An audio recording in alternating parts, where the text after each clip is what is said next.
Assalamu alaikum wa rahmatullahi wa barakatuh. I want to talk about communication skills in agricultural development.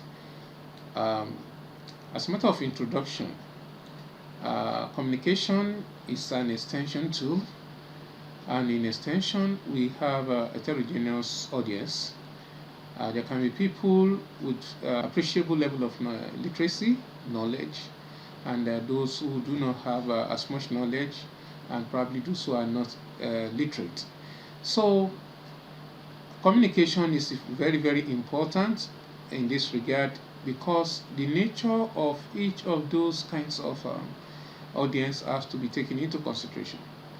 This means that messages have to be specific and disseminated to different kind of persons on the basis of their need and their orientation. So the emphasis here is because the strategies to be adopted in communicating to these people will depend on their nature, and this is very, very important. Otherwise, communication can be done without having the expected output.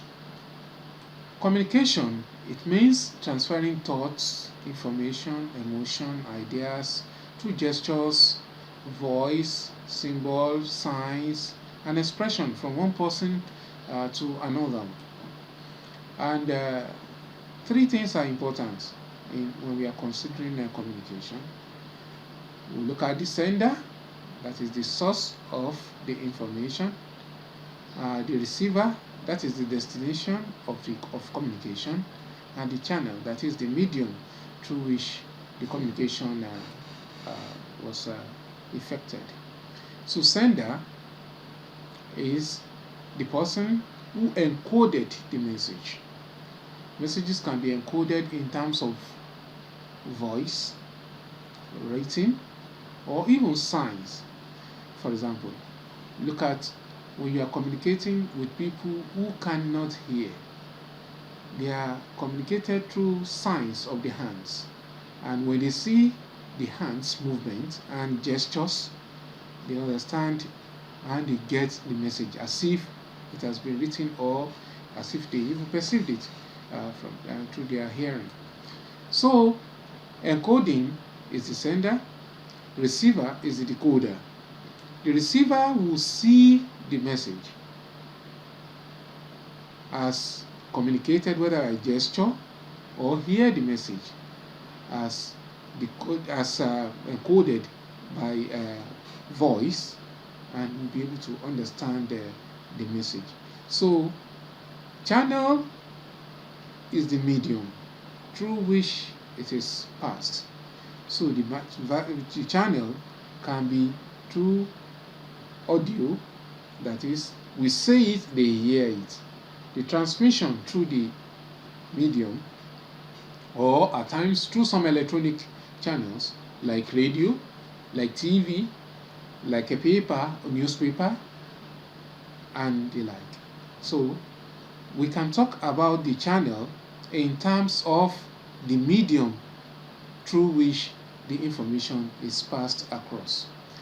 So basically, there are two types of communication. We talk about verbal communication, the one we speak through the mouth, or the non-verbal communication.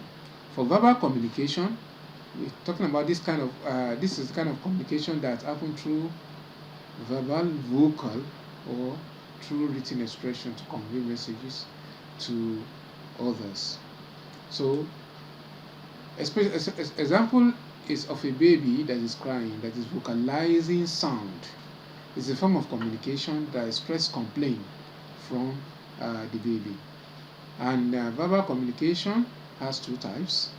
Talk about oral, that is the one we say with the mouth, or written.